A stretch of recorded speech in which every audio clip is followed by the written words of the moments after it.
Assalamualaikum warahmatullahi wabarakatuh. Selamat pagi semuanya. Bagaimana kabarnya hari ini? Semoga dalam keadaan sehat ya. Dan jangan lupa selalu semangat belajar. Hari ini kita akan belajar meyakini kitab-kitab Allah menjadi generasi pencipta Al-Quran yang toleran. Sebelum kita memulai pembelajaran, mari kita berdoa terlebih dahulu. Berdoa dimulai.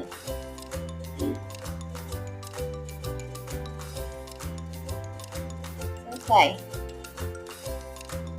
Capai capaian pembelajaran peserta didik mendalami 6 rukun iman. Untuk tujuan pembelajaran kali ini, yang pertama, memperoleh pemahaman yang mendalam tentang rukun iman sebagai fondasi iman dalam Islam dan sebagai landasan untuk membangun hubungan yang kuat dengan Allah dan menjalankan agama secara benar. Kedua, menguatkan keimanan kepada Allah sebagai tujuan utama dalam memahami rukun iman. Ketiga, mengenali peran malaikat dalam kehidupan sebagai tujuan pembelajaran dalam memahami peran malaikat dalam kehidupan. Keempat, menghormati kitab-kitab Allah sebagai menunjukkan rasa hormat dan penghargaan.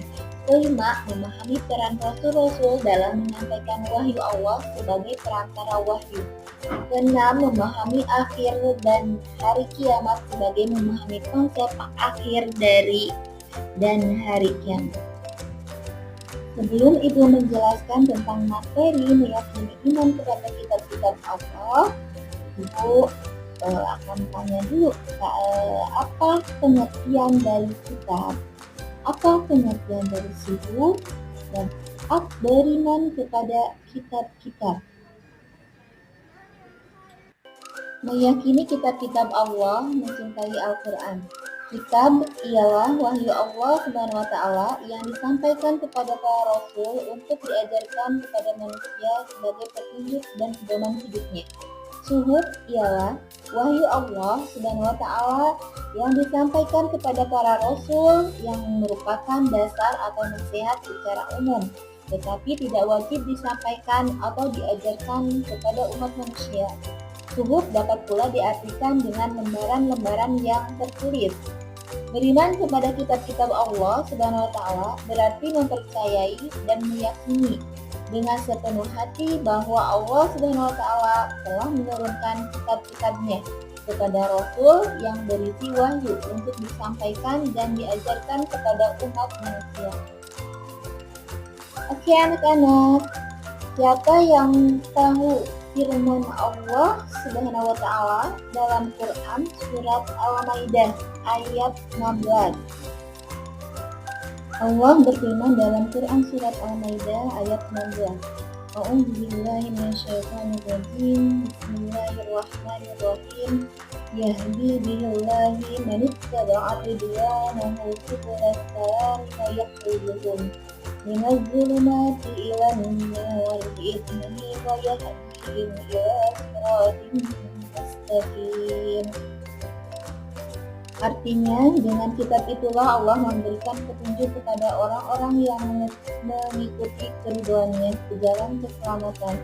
Dan dengan kitab itu pula Allah mengeluarkan orang itu dari kegelap gelita kepada cahaya dengan izinnya dan menunjukkan ke jalan yang lurus. Oke, coba sebutkan nama-nama kitab dan rasul penerimanya. Siapa yang tahu?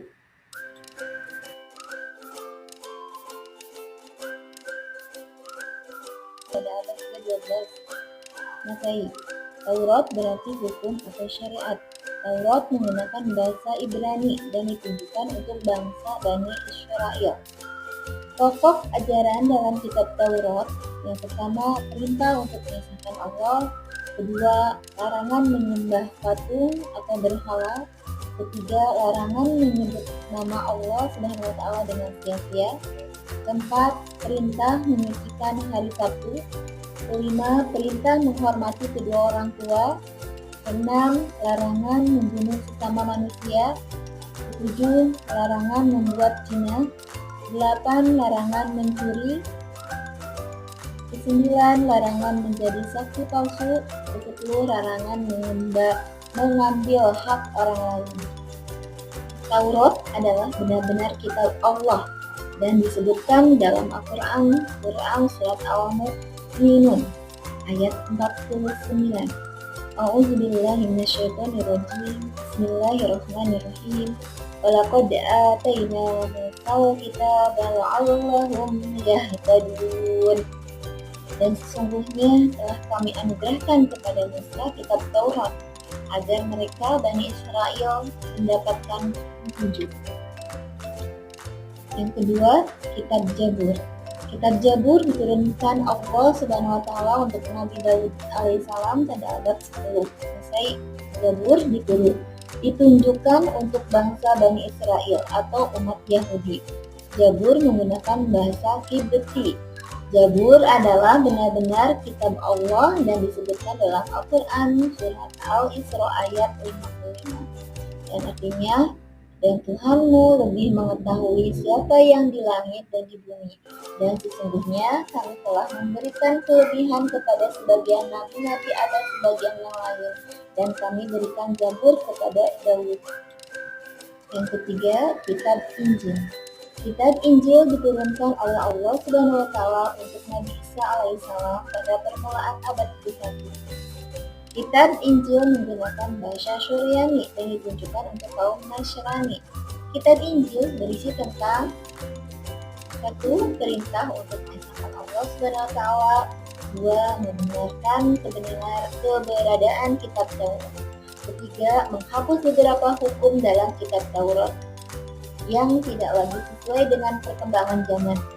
4. Menjelaskan bahwa kelak akan datang kembali Rasul setelah Nabi Isa alaihissalam, yaitu Nabi Muhammad SAW. Kitab Injil adalah benar-benar kitab Allah dan disebutkan dalam Al-Quran surat Maryam ayat 30. A'udzubillahi minasyaitonirrajim. Bismillahirrahmanirrahim. Qala inni abdullahi atani al-kitab wa ja'alani nabiyya. Dia Isa berkata, sesungguhnya aku hamba Allah. Dia memberiku kitab Injil dan dia menjadikan aku seorang nabi. Yang keempat, kitab Al-Quran. Kitab Al-Quran merupakan kitab yang diturunkan Allah Subhanahu wa taala kepada nabi dan rasul terakhir, yaitu Nabi Muhammad SAW. Al-Quran berisi tentang ajaran-ajaran. Yang pertama, akidah keyakinan. Kedua, akhlak budi pekerti. Ketiga, ibadah. Keempat, muamalah. Yang kelima, tarikh atau sejarah. Pengertian dari akidah yaitu hal-hal yang berkaitan dengan keyakinan seperti mengesahkan Allah Subhanahu wa taala dan meyakini malaikat-malaikat Allah Subhanahu wa taala. Akhlak yaitu berkata dengan pembinaan akhlak mulia dan menghindari akhlak tercela. Ibadah yaitu berkaitan dengan kata cara beribadah seperti sholat, zakat, dan ibadah yang lainnya. Muamalah yaitu berkaitan dengan tata cara berhubungan kepada sesama manusia. Tarikh yaitu kita orang-orang dan umat terdahulu. Al-Quran diturunkan secara berangsur-angsur selama 2 bulan 22 hari.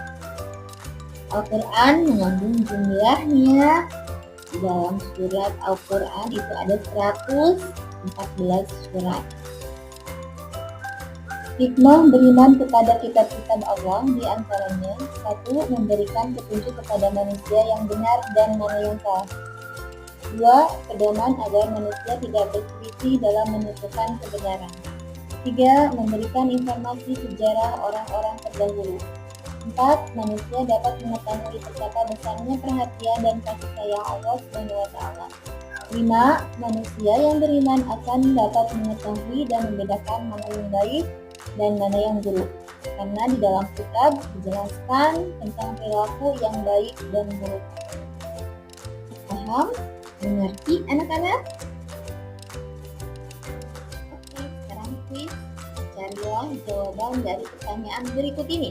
Silahkan berkolaborasi dengan teman kelompok, presentasikan di depan kelas hasil penelitian kalian. Yang pertama, bagaimana makna iman kepada kitab-kitab Allah? Kedua, bagaimana sejarah kitab-kitab Allah? Ya,